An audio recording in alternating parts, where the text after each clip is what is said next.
नमस्कार दोस्तों हमारे देश की संसद की नई इमारत ने आज सांस लिया है। और जब संसद भवन के भीतर सांस लेने की बात हो तो फिर आप मान लीजिए कि लोकतंत्र देश में जिंदा हो उठा है। और उसी संसद भवन के भीतर जिसमें बीते 10 साल से इस बात का एहसास कभी भी विपक्ष को देखकर यह हुआ ही नहीं कि वह इस राजनीतिक व्यवस्था के भीतर कहीं पर भी सांस ले पा रही है या फिर नहीं ले पा रही है। और ये कोई पंचतंत्र का किस्सा या कहानी नहीं है, यह तो वर्तमान संसदीय राजनीतिक इतिहास को लिखने का समय है, उसको समझने का समय है। क्योंकि बीते 10 सालों के भीतर इस भारत देश के भीतर इसी संसद भवन से जो कोई भी निर्णय लिया गया और वो एक तरफा तरीके से इस भारत देश में लागू होते चले गए, उसके भीतर विपक्ष का हैसियत सांस लेना तो दूर, उसकी जुबा और उसकी आवाज भी आपने कभी सुना नहीं होगा। क्योंकि इस भारत देश के भीतर संविधान की शपथ लेने के बाद संवैधानिक संस्थानों पर ही कब्जा इस देश की राजनीतिक सत्ता ने कर लिया। और इस भारत देश के भीतर आम आदमी सड़क पर किस बेबसी के साथ जी रहा है, इसका एहसास नोटबंदी के समय सरकार को हुआ ही नहीं, कोविड के दौर में प्रवासी मजदूर को देखकर हुआ ही नहीं, जीएसटी के दौर में इस भारत देश के छोटे और मझोले व्यापारियों को देख करके कभी हुआ ही नहीं। इस भारत देश के भीतर किसानों के आंदोलन और उनके एक दो नहीं बल्कि ये कहे कि करीब 700 किसानों के शहीद होने की परिस्थिति में भी सरकार ने आह तक नहीं भरी। इस संसद भवन के भीतर 2 मिनट मौन तक नहीं रखा गया। यह इतना ही नहीं, इस भारत देश के भीतर नौजवान युवाओं के रास्ते नौकरी लेकर के कैसे बंद हो गए, लेकिन संसद भवन चलती रही क्योंकि विपक्ष वहां से गायब था। इसी दौर में सेना में शामिल होने वाले अग्निवीरों की परिस्थितियां जो नाजुक होती चली गई, संसद इस पे चुप रही, खामोश रही। और होते होते बात तो इस देश में नीट की परीक्षा तक आ गई। उस समय भी संसद ने सिर्फ अपने गवर्नेंस की ताकत दिखाई और इस बात का एहसास कराया कि हम कार्रवाई कर रहे हैं, लेकिन संसद सांस ले तो फिर कैसे ले। इसीलिए हमने शुरुआत में कहा कि ये कोई कहानी नहीं है। आज राहुल गांधी, यूं कहे ब्रांड राहुल गांधी, 10 साल के कच्चे चिट्ठे को लेकर के जब 90 मिनट में समेटने जब निकले तो उन्हें भी शायद इस बात का एहसास नहीं होगा। जो कह रहे हैं वह इस भारत देश के राजनीतिक परिस्थितियों को पलटने की स्थिति पैदा कर सकती है। क्योंकि भारत देश के भीतर तमाम सारे मुद्दों के आसरे भारतीय जनता पार्टी ने इस दौर में जिस राष्ट्रवाद और जिस हिंदुत्व को परोसा देश को, उसमें सीधा हमला करने की कोशिश इससे पहले कभी किसी ने किया नहीं है। राहुल गांधी ने उस नस को पकड़ लिया और यह पहला मौका आया जब उनके भाषण के बीच में बतौर प्रतिपक्ष का नेता जब वो कह रहा है तो कोई दूसरा व्यक्ति नहीं बल्कि खुद प्रधानमंत्री नरेंद्र मोदी को खड़ा होना पड़ा। और प्रधानमंत्री नरेंद्र मोदी ने कहा और उसमें बिना देर या फिर बिना लाग लपेट के राहुल गांधी ने तुरंत सीधा हमला कर दिया कि वह जिन बातों को कह रहे हैं वह इस भारत देश के हिंदू समाज से नहीं या हिंदुत्व से नहीं बल्कि उस हिंदुत्व को लेकर के वो कह रहे हैं जो बीजेपी ने यानी भारतीय जनता पार्टी ने जिस पर कब्जा कर लिया है। और भारतीय जनता पार्टी मानती है कि वो जो कहती है वो पूरा देश उसी हिंदुत्व के रास्ते पर है। आरएसएस जो कहती है, खुद भारतीय जनता पार्टी के राजनीतिक और खुद प्रधानमंत्री नरेंद्र मोदी जो कहते हैं वो सब कुछ हिंदुत्व वही है। तो फिर आज ऐसे में संसद भवन के भीतर सांस लेने की और या दिलों की धड़कनों को आज एक बार देख लीजिए, या जिसने भी इसको नहीं देखा वो शायद इस बात को समझ ना पाएगा। ये एक ऐसी परिस्थिति 10 साल के बाद आजादी के तौर पर या फिर धड़कनों को धड़कने की आवाज सुनने की परिस्थिति, या फिर ये कहे कि तेज होती हुई सांसों की आवाज भी इस भारत देश में सुनाई संसद भवन के भीतर से दे रही हो। वीर है पूरे हिंदू समाज को हिंसक कहना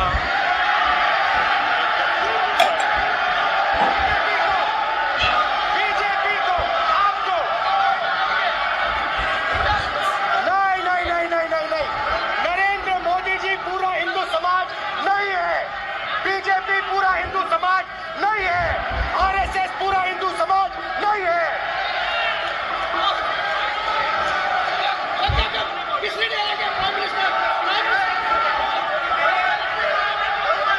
दरअसल हिंदू शब्द आते ही समूची भारतीय जनता पार्टी जागृत हो जाती है। संसद भवन के भीतर, लोकसभा के भीतर प्रधानमंत्री नरेंद्र मोदी यूं ही जागृत नहीं हुए थे। वो जानते हैं कि आरएसएस से वो निकल करके आए हैं, वो प्रचारक रह चुके हैं संघ के, और आरएसएस के गर्भ से निकले हुए पॉलिटिकल पार्टी के राजनीतिक शुद्धिकरण की स्थिति में हिंदुत्व सब समाया हुआ है।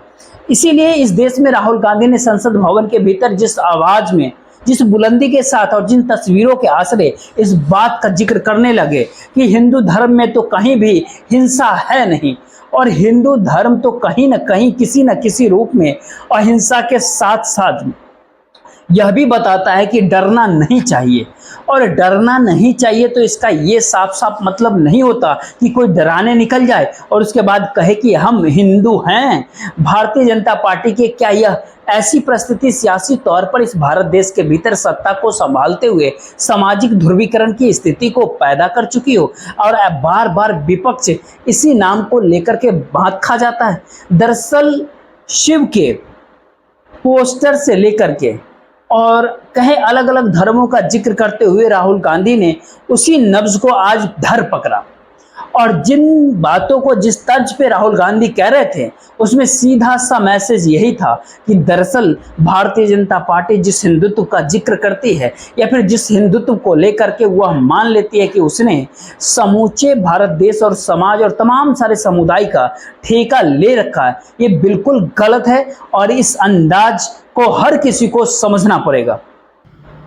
मोदी जी ने अपने भाषण में एक दिन कहा कि हिंदुस्तान ने किसी पर आक्रमण नहीं किया। उसका कारण है क्योंकि ये देश अहिंसा का देश है। ये देश डर का देश नहीं है। तो हमारे सारे के सारे महापुरुषों ने अहिंसा की बात की, डर मिटाने की बात की। डरो मत, डराओ मत, और जो लोग अपने आप को हिंदू कहते हैं वो 24 घंटा हिंसा हिंसा हिंसा, नफरत नफरत नफरत, असत्य सत्य असत्य।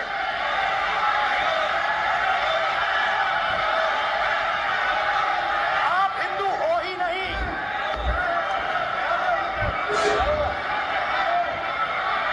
हिंदू धर्म में साफ लिखा है सत्य के साथ खड़ा होना चाहिए, सत्य से पीछे नहीं हटना चाहिए, सत्य से नहीं डरना चाहिए। अहिंसा हमारा प्रतीक है। अबे बता।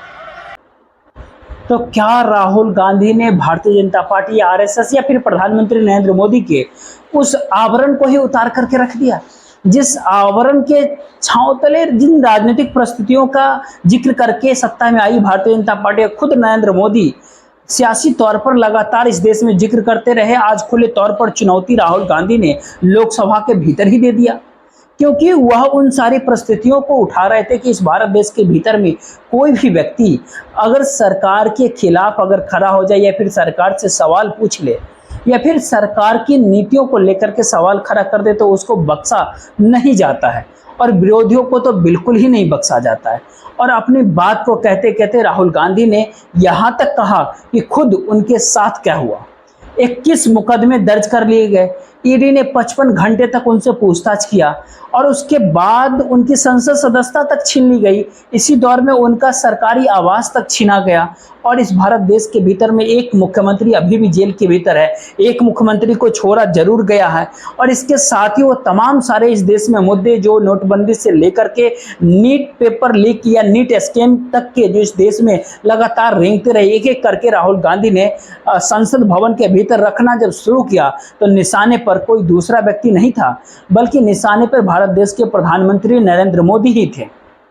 और यह भी अपने आप में एक ऐतिहासिक पल है कि खुद प्रधानमंत्री नरेंद्र मोदी विपक्ष के नेता के बोलने पर गुजरात के मुख्यमंत्री रहते समय भी कभी भी बीच में नहीं उठे थे, और बीते 10 साल में भी आपने देखा होगा कि वो कभी भी नहीं जवाब देने के लिए ही उठे। वह मान करके चलते थे कि जब उनकी बारी आएगी तो वह छोड़ेंगे नहीं किसी को, और इसका जिक्र करने की आज जरूरत नहीं है। हर भाषण में आप देख लीजिएगा विपक्ष को उन्होंने बार बार लपेटे में लिया, लेकिन आज परिस्थिति कुछ अलग थी, और ये परिस्थिति के पीछे दरअसल वही जनादेश है इस देश के जो 2024 के लोकसभा चुनाव में देश की जनता ने दिया है। और शायद इसीलिए उस जनादेश के ऊपर खड़े होकर के इंडिया गठबंधन एकजुट संसद भवन के भीतर जब नजर आ रहा रहा था और जब नेता के तौर पर राहुल गांधी जब इस बात का जिक्र कर रहे थे कि जो मेरे साथ हुआ, जो इस भारत देश के लोगों के साथ हुआ, उसके समानांतर जरा इस बात को आप समझिए कि इस भारत देश के भीतर में अग्निवीर योजना के अंतर्गत जो अग्निवीर है उसकी क्या हाल होगी। टीका टिप्पणी अग्निवीर योजना को लेकर के हुई, लेकिन जरा सोचिए राहुल गांधी बतौर विपक्ष के नेता के तौर पर इस तरह से भाषण दे रहे हो, 2 बार प्रधानमंत्री को खड़ा होना पड़ गया, 2 बार भारत देश के रक्षा मंत्री राजनाथ सिंह को खड़ा होना पड़ गया, 3 बार तो भारत देश के गृह मंत्री को खड़ा होना पड़ गया, 1 बार खुद कृषि मंत्री शिवराज सिंह चौहान भी एमएसपी के सवाल पर खड़े हो गए। तो कानून की किताब लिए हुए भारतीय जनता पार्टी के सांसद सदस्य यादव खुले तौर पर इस बात को कानूनी तौर पर बताने लगे कि स्पीकर महोदय नियम कायदे तो आप देख लीजिए, और स्थिति धीरे धीरे इतनी नाजुक होने लगी कि पहली बार सदन के भीतर गृह मंत्री अमित शाह को बाकायदा स्पीकर से बोलना पड़ा कि देखिए हमको संरक्षण दीजिए, ऐसी परिस्थिति में हम कैसे संसद भवन के भीतर इन बातों को सुन सकते हैं। आप एक तरफा नियमों के ऊपर जाकर उनको रियायत दे रहे हो मान्यवर, हमें संरक्षित करिए, ऐसे नहीं चलता। कहते हैं ना, जब इतिहास लिखा जा रहा होता है तो इतिहास लिखने वाले को भी पता ही नहीं होता कि वह इतिहास बना रहा है। और संसद भवन के भीतर जिन अमित शाह का गृह मंत्री का खड़ा होने पर तमाम विपक्ष खामोश हो जाता था, चुप हो जाता था, आज उसके जवाब देने में राहुल गांधी ने वक्त नहीं गंवाया और उसके बाद उन्होंने खुले तौर पर कहा कि इस भारत देश के भीतर में नौजवान युवाओं के साथ सारे रास्ते तो बंद हुए, छोटे व्यापारी भी तबाह हो गए, नोटबंदी हो या जीएसटी की मार हो, या खुद उन्होंने यहाँ तक जिक्र किया कि वह गुजरात जाकर के जब वहाँ के व्यापारियों से मिले, खास तौर पर टेक्सटाइल के व्यापारियों से जब मिले, तब उन्होंने समझा और जाना और परखा कि किस प्रकार से जो कि कॉरपोरेट है, जो सत्ता के साथ जुड़ा हुआ है, जो अरबपति है, जो खरबपति है, उनकी मदद के लिए ही इस पूरे रास्ते को कैसे बनाया गया। और बात यहीं तक नहीं थमी, दरअसल उस दौर में खुद अमित शाह टोक रहे थे गुजरात आप जाते नहीं हैं, और राहुल गांधी ने खुले तौर पर उनको चेताते हुए कहा कि जाता भी हूं और अगली बार चुनाव के भीतर वहां पर इंडिया आपको हरा भी देगा। मैं गया टेक्सटाइल ओनर्स के साथ मेरी बात हुई, मैंने उनसे पूछा नोटबंदी क्यों हुई, जीएसटी क्यों हुई, साफ बोला अरबपतियों की मदद करने के लिए जीएसटी और नोटबंदी की गई है। नरेंद्र मोदी जी अरबपतियों के लिए काम करते हैं, सीधी सी बात।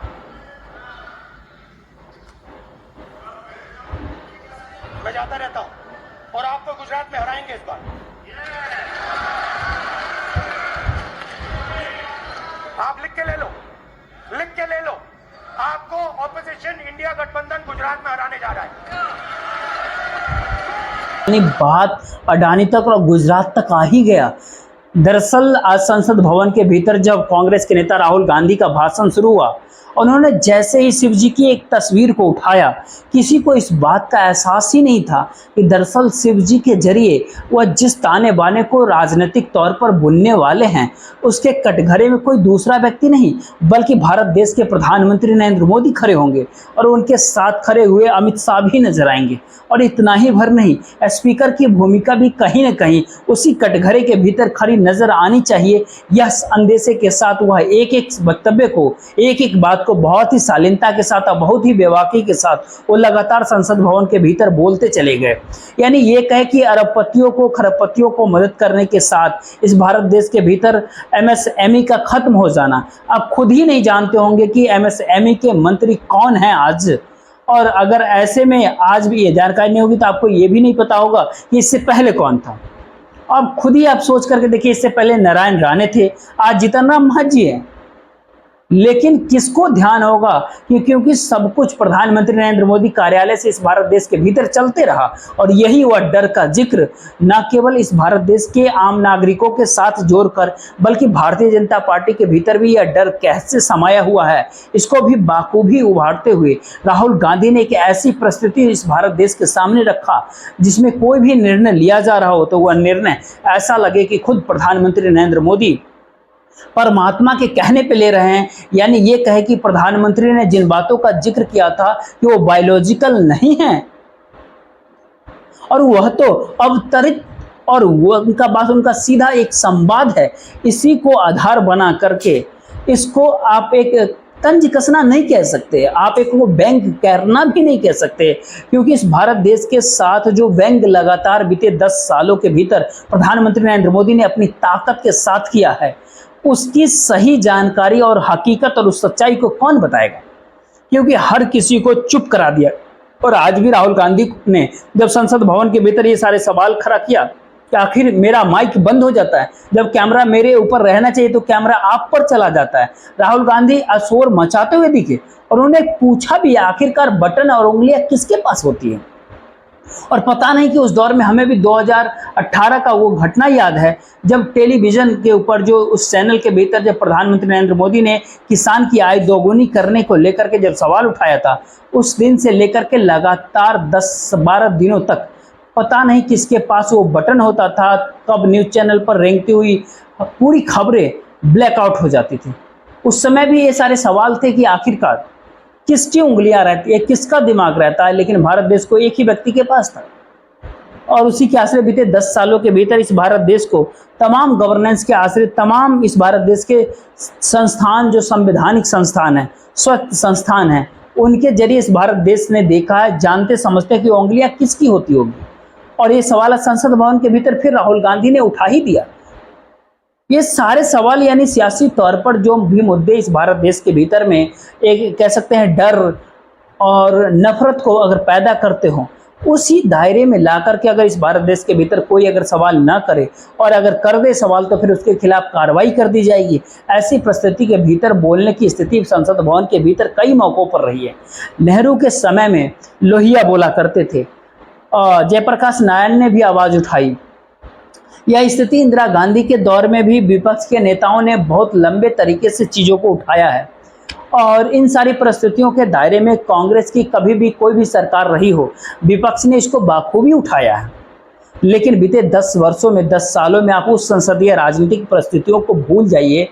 उसको लेकर के पहली बार इस भारत देश में, इसीलिए एक सवाल था आज के कि सच में आज संसद भवन सांस ले रही है, क्योंकि जिक्र उन लोगों का उन्हीं के जुबान में किया जा रहा है जिनके घर के भीतर के दर्द को राहुल गांधी देख करके आए, समझ कर आए। अब उसको संसद भवन के भीतर उन्हीं के शब्दों को रख रहे हैं, ठीक उसी प्रकार से जैसे वो कांग्रेस ने अपना मैनिफेस्टो को तैयार किया था लोगों द्वारा आए हुए राय को लेकर के, और उसको लेकर के भी आपत्ति प्रधानमंत्री नरेंद्र मोदी ने किया था, पूरे भारतीय जनता पार्टी ने किया था। इसी अंदाज में आज सवाल जब अग्निवीर योजना को लेकर के आया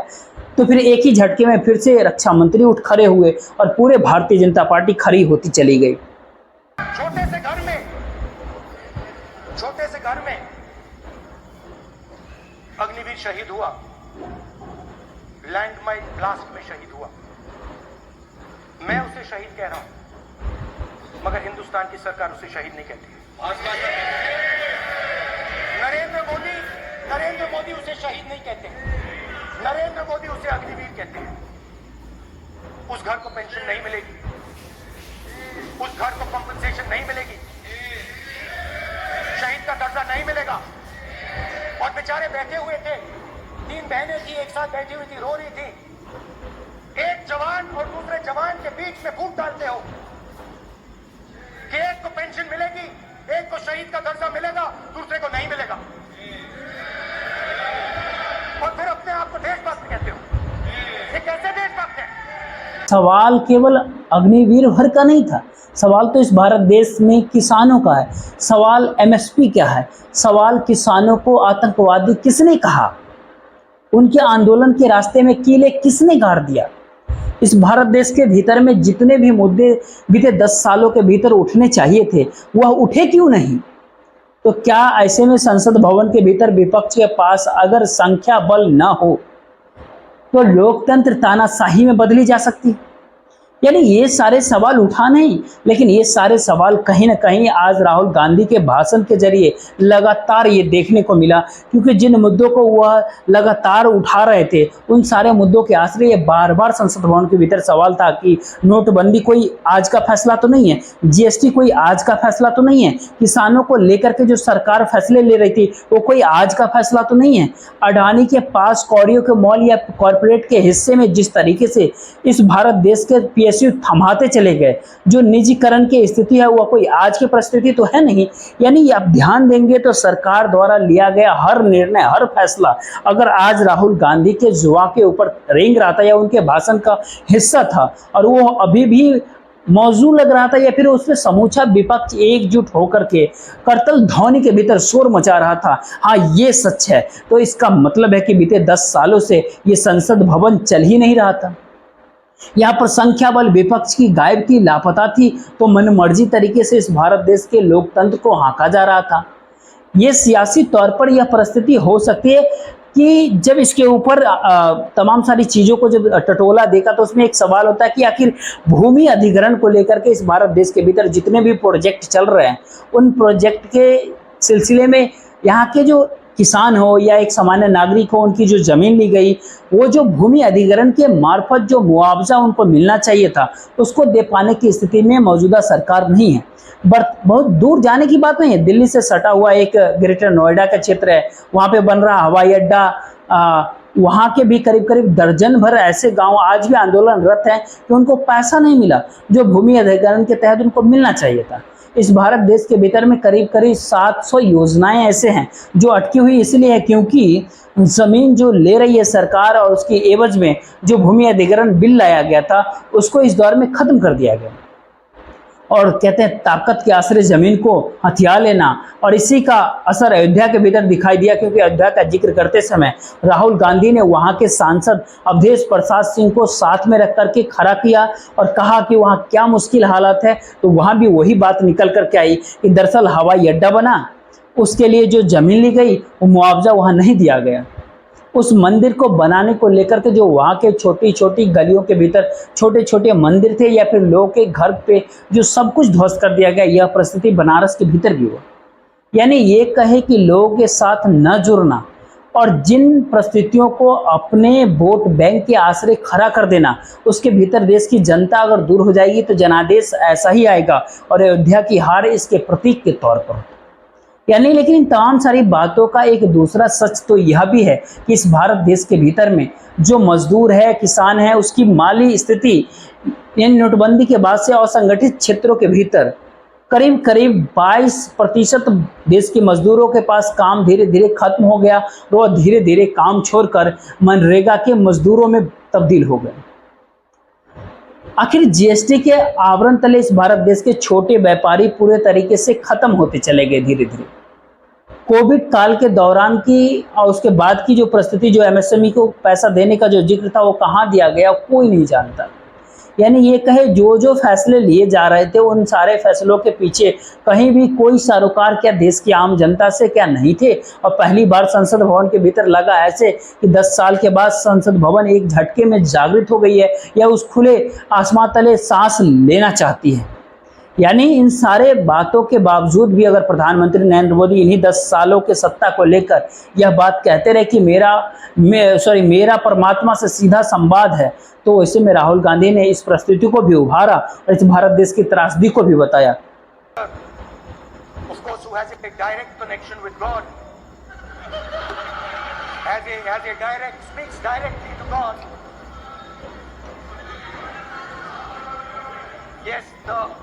Paramatma speaks to Modi ji's Atma directly. Unlike with all humans, we are all biological. We are born, we die, but the Prime Minister is a non-biological being.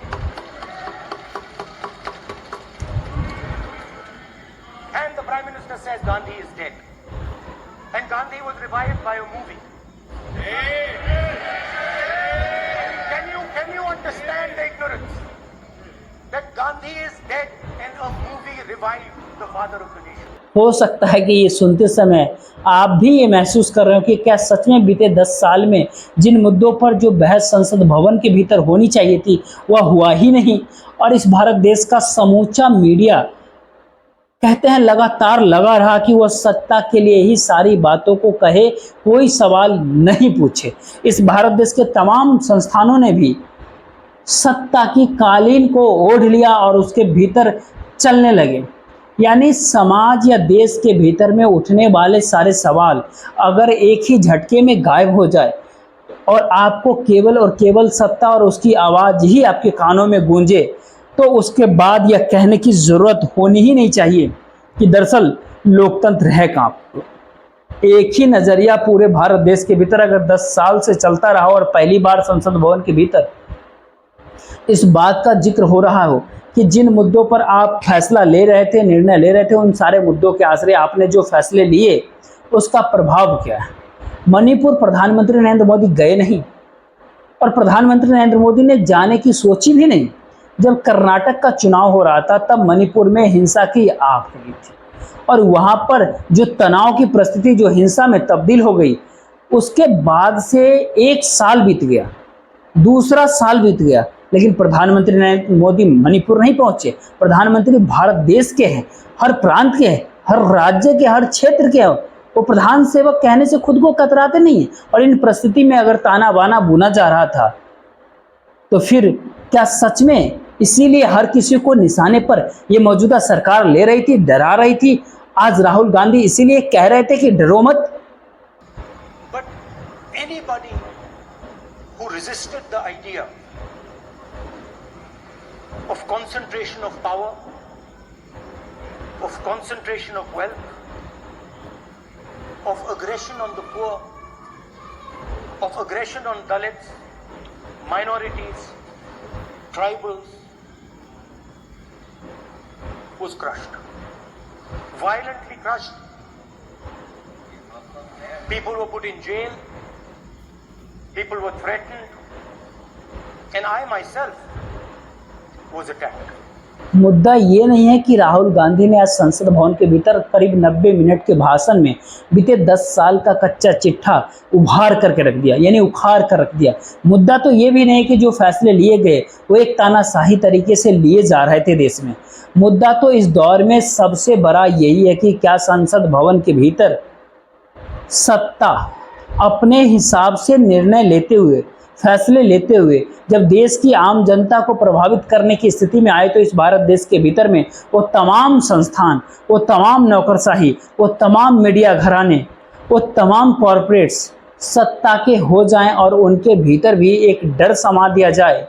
कि अगर आप हमारे साथ खड़े नहीं होंगे तो फिर आपकी हालत भी उन्हीं जैसे कर दी जाएगी जिन हालतों को लेकर आप रिपोर्टिंग करना चाहते हैं, आप कार्रवाई करना चाहते हैं, आप कुछ बताना चाहते हैं, आप कुछ दिखाना चाहते हैं, आप अपने तरीके से कुछ दिखाना चाहते हैं कि विकास कैसा होगा, ये तो खुद ही तय करेंगे। इससे बड़ा सवाल यह कि पहली बार संसद भवन के भीतर कांग्रेस के नेता राहुल गांधी का भाषण उस नैतिक बल की निशानी है जिसके आए बगैर कोई भी नेता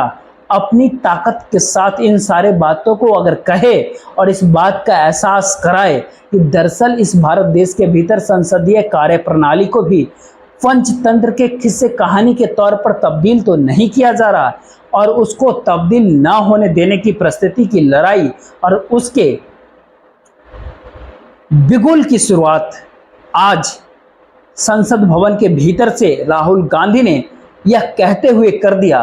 कि बात यहीं थमेगी नहीं, यहीं रुकेगी नहीं। अभी प्रतिपक्ष के नेता के तौर पर यह तो शुरुआत है, और यह अंदेशा शायद सरकार की सांसों की धड़कनों को सब कुछ बढ़ा दे, क्योंकि उसको ये बात पता है कि प्रतिपक्ष का ये नेता अब अगली बार इलेक्शन कमिश्नर की नियुक्ति के समय भी मौजूद होगा। इस भारत देश के भीतर लोकपाल कौन बने हो उसमें भी इसकी मौजूदगी होगी। इस भारत देश में सीबीआई डायरेक्टर कौन बने उसमें भी इसकी नियुक्ति होगी। इसकी नियुक्ति इस भारत देश के भीतर में सीबीसी, सीआईसी, सीएजी तमाम नियुक्तियों के भीतर होगी। यानी सरकार प्रतिपक्ष के नेता के तौर पर एक ऐसे व्यक्ति को, एक ऐसे शख्स के सामने आकर खड़ी है जो शख्स अपनी बात नहीं कहता है, जो इस भारत देश की करोड़ों लोगों के भीतर का जो एहसास है, उनके भीतर जो शब्द हैं, उसी को हूबहू संसद भवन के भीतर ला करके रखने की ताकत रखता है। और ये नैतिक बल जिस नेता के भीतर होता है वह आज आपने देख भी लिया,